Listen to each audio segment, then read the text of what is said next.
그래서 어떻게 그러면 이게 지구랑 충돌하는 것이 밝혀졌다. 그럼 대처를 해야 될 거 아니에요? 그래서 예전에는 여기 좀 나이 드신 분들은 아마 영화를 기억하실 겁니다. 딥 임팩트라고 하는 영화가 있었어요. 또는 아마겟돈. 1990년대 말에 나온 겁니다. 그때 왜 그게 나왔냐면 목성에 혜성이 깨지면서 충돌을 했어요. 그러니까 그런 거의 여파. 또 그거 이후에 뭐 1990년대 말에 하쿠다케라고 하는 굉장히 큰 혜성이 하나가 왔었고요. 헤일밥이라고 하는 또 엄청나게 눈으로도 봤어요. 그러니까 우리나라에서 눈으로 다 보이는 그런 거였거든요. 그게 이제 오고 그래서 그런 영화들이 나왔어요. 근데 그 영화들 골자는 이런 겁니다. 지구에서 용감한 탐험대를 조직해서 핵무기를 가져가서 걔를 깨부수는 겁니다. 조각을 내버리는 이런 게. 근데 지금은 기각되었습니다. 일단 핵무기를 싣고 떠나다가 터지면 그 전에 우리는 그냥 끝장나는 거고요. 설사 갔다고 쳐서 깨부셨어요. 그러면 큰 덩어리 하나보다 작은 덩어리가 되면 어떻겠습니까? 지구에 빨려들어서 떨어지는 게 더 수월하겠죠. 그럼 동시다발적으로 우리를 때리는 거예요. 그래서 그거는 기각이 되었고요. 지금 어떻게 생각하고 있느냐 하면 몇 가지 방법을 지금 연구를 하고 있습니다. 하나는 일찍 발견한 게 제일 중요해요. 그래야 시간을 벌잖아요. 근데 발견했는데 당장 5시간 후에 지금 지구에 충돌한다. 우리가 지금 강연하고 이거 하고 있는데 그런 속보가 떴어요. 어떻게 하시겠습니까? 어떻게 하시겠어요? 그냥 이 자리에서 우리가 그냥 같이 껴안고 장렬하게 죽을까요? 저한테 물어보시면 재빨리 자기가 정말 같이 죽고 싶은 사람 옆으로 가라고 권하겠습니다. 그 수밖에 없어요. 어떡하겠습니까? 뭐 그 당시가 그때쯤 되면 핵무기라도 쏴가지고 깨버리자 이런 식으로 급하게 갈 수는 있겠죠. 그러니까 먼저 발견하는 게 제일 중요합니다. 그래서 먼저 발견을 하기 위해서 그런 감시 체계를 구축하는 거고요. 그렇게 해놓고 나면 시간을 버니까 이제 하잖아요. 요즘에는 이제 깨부수는 걸 안 하고 이런 방법을 생각합니다. 다트 게임 아시죠? 그것처럼 작은 우주 탐사선을 로켓을 여러 대를 동시에 소행성에 쏘는 겁니다. 박아요. 그리고는 한쪽으로 연료를 분사하는 겁니다. 얘가 돌잖아요. 얘는 큰 천체가 아닙니다. 아까 그 몇 미터, 몇백 미터, 커봐야 킬로미터. 그러니까 쉽게 돌릴 수가 있죠. 돌리면 어떻습니까? 작은 천체이기 때문에 궤도가 쉽게 변해요. 그러니까 지구를 벗어나게. 멀면 멀수록 조금만 변화시켜도 많이 벗어나겠죠. 가까이 다가오면 이 각도의 대책이 없는 거고요. 그런 겁니다. 그다음에 정말 무식한 방법인데요. 만약에 100m짜리 소행성이 온다. 200m짜리 로켓을 만들 옆에 갖다 두는 겁니다. 그럼 200m짜리 로켓이 갖고 있는 중력 때문에 얘가 흔들려요. 이론상으로 그렇다는 얘기입니다. 실제로도 그렇겠죠. 만들 수 있다면 그런 거. 그 다음에는 몇백 미터, 1km 되니까 쌍끌이 그물을 갖고 하는 겁니다. 뒤집어 씌워서 끌어버리는 거예요. 그러니까 이런 얘기를 할 수 있는 게 얘네들이 작은 천체이기 때문에 그래요. 예를 들어서 500m짜리라 그러면 지금 기술로 간당간당 하겠지만 못할 것도 없잖아요. 500m짜리 해가지고 끌어버리면 되는 거죠. 약간만 끌면 돼요. 궤도만 변. 그다음에 한 가지는 벌써 꽤 오래된 이야기인데 우리나라에서 아마 유학 갔거나 뭐 재미교포인 박사과정에 있던 한국계 어떤 학생이 제안해서 미국 나사에서 채택한 건데요. 페인트, 하얀 페인트를 가져가서 트렁크에 담아서 소행성을 칠해버리는 거예요. 하얗게. 소행성 이런 애들은 좀 검무틱틱하잖아요. 하얗게 칠해버리는 거예요.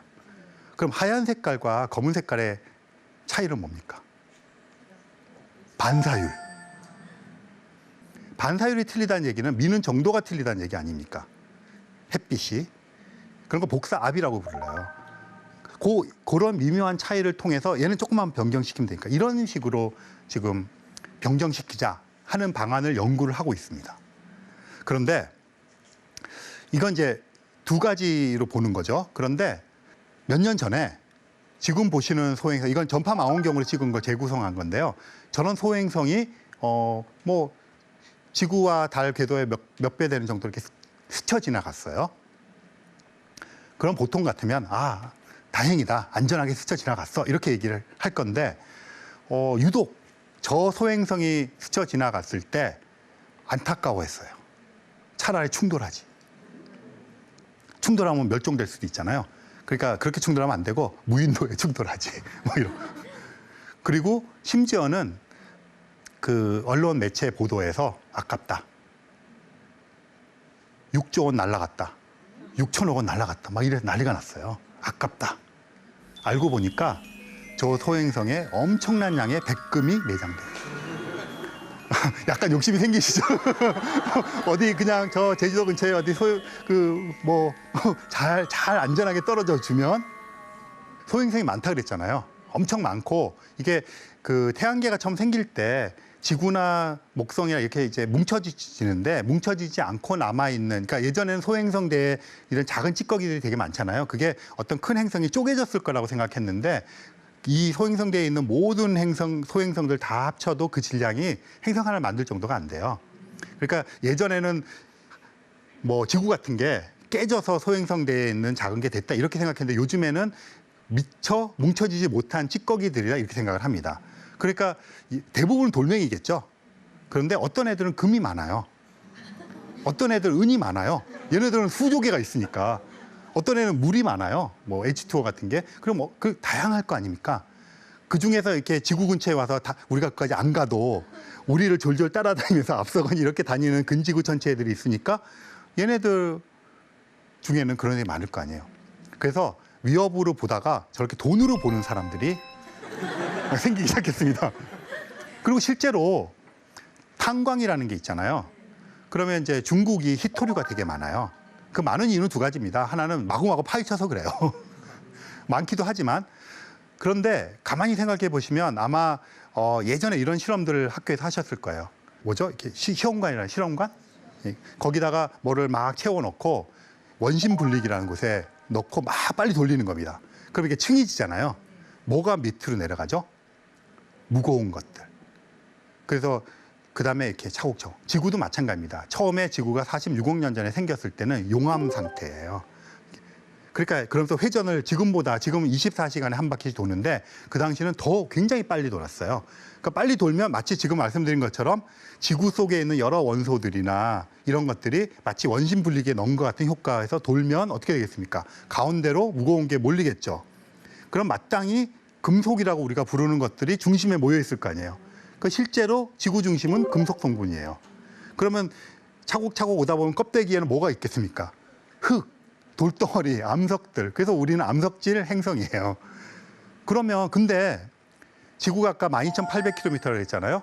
그럼 반경이 6,400km입니다. 근데 탄광들 몇백 미터만 파고 들어가도 금이 나오고 막 이러잖아요. 걔네도 어디서 온 걸까요? 정상적으로 지구가 생긴 대로 원래처럼 했으면 금은 다 가운데 있어야 되잖아요.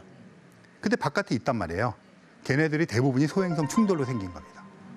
초창기에 충돌을 했어요. 그건 어떤 애들은 금이 포함이 돼 있고 이럴 거 아니에요. 그런 애들이 세월이 지나니까 뒤집혀서 동네 산이 되고 이렇게 된 거죠.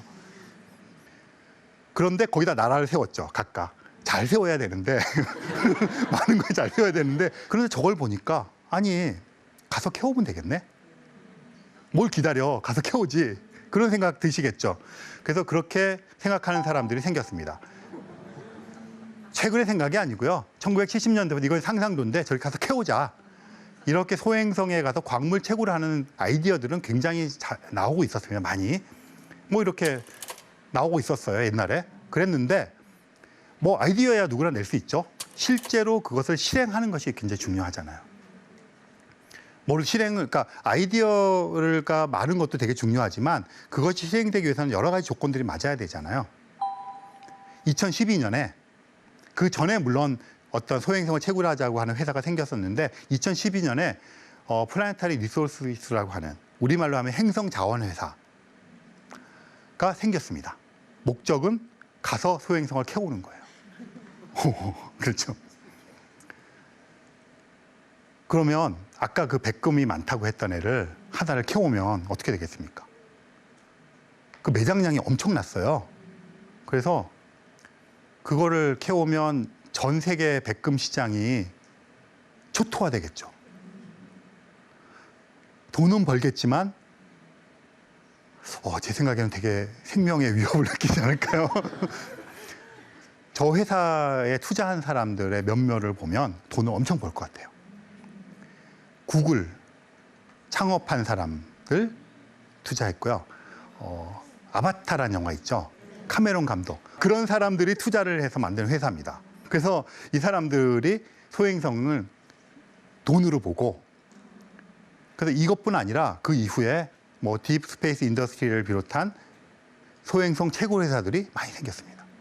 그래서 소행성을 바라보는 눈이 천문학자들은 열심히 막으려고 그러는데 저 사람들 가서 캐오고 돈 벌자 이러고 있는 거예요. 홈페이지에 가면요, 우리는 글로벌 경제, 여기는 태양계 시대, 경제를 우주 공간까지 확대하자, 태양계 경제권을 열자, 막 이러고 있습니다. 그래서 언뜻 생각하기에는 꿈 같은 이야기지만 그렇게 할 수가 있겠죠. 그래서 이렇게 하다 보니까 이제 그 여러 가지 쟁점들이 생겨요. 일단 한 가지는 가만히 들어보면 그럴듯하긴 한데, 아니 그 우주라는 공간은 인류 공용의 공간인데 그걸 상업적으로 그렇게 갖고 와서 쓰는 것이 말이 되나? 남국조약이라는 게 있잖아요. 그럼 남극이라는 곳에 과학 기지들을 하고 이렇게 하지만 어떤 경우도 상업적으로 이용할 수 없게끔 한 거잖아요. 1967년에 우주협약이라는 걸 했습니다. 그래서 어떤 국가도 상업적으로 거기 있는 걸 사용할 수 없게. 그럼 당연히 이 회사도 그런 게 걸릴 거 아니에요. 그럼 어떻게 하겠다는 거냐? 되게 교묘해요. 그러니까 약간 이런 게 요즘에 이제 어떤 세상의 판도인데, 우리는, 여러분이나 저는 이제 근대 국가에 살고 있는 거예요. 그러니까 근대 국가라는 게 이제 국경이라는 게 나눠지고 이렇게 된 게 옛날부터인 것 같지만 사실은 몇백 년 되지 않은 그 근대의 산물로 여러분이랑 저는 살고 있고, 그러니까 국가라고 하는 단위로 지금 우리가 세계 경제라든가 정치 모든 게 돌아가고 있잖아요. 그런데 그것에 와해되는 조짐을 보이는 게 이런 것 같아요. 국가 단위로는 그런 거 못하게 했는데 다국적 기업이잖아요. 교묘하게 빠져나갈 구멍을 만들어 놨어요.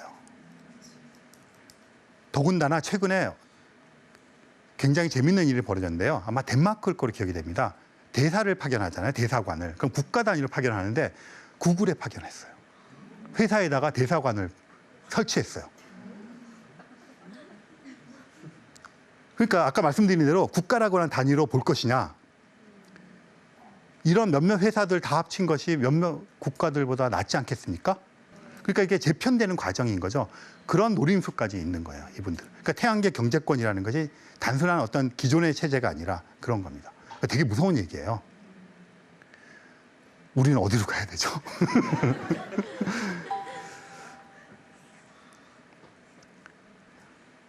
그래서 이런 것들은 굉장히 멋진 미래지만 또 한편으로 이게 섬찟한 어떤 것들. 그러니까 어쨌든 변화는 올 거고요. 그 변화에 이들과 기존 체제의 싸움이 생기겠죠. 그래서 지금 이분들은 소행성 채굴을 하기 전에 먼저 하는 작업이, 지금 보시는 망원경 같은 걸 만들기 위해서 2015년과 18년에 이런 기기들을 띄워서 목록화 작업을 시작했습니다. 이 소행성에는 금이 많고, 이 소행성에는 물이 많고, 이 소행성에는 텅스텐 쭉 만들어 놓고 필요할 때 캐오겠다는 거죠. 그러면 캐는 기술도 물론 지금 기술보다 더 발전해야 되겠죠. 필요하고 목록화 되어야 우선순위와 시장성도 따지고 이런 게 있잖아요. 그래서 그런 것들을 지금 차곡차곡 준비를 하고 있습니다. 이 회사뿐이 아니에요. 그 와중에 룩셈부르크라는 나라가 등장했습니다. 룩셈부르크는 되게 조그만 나라잖아요.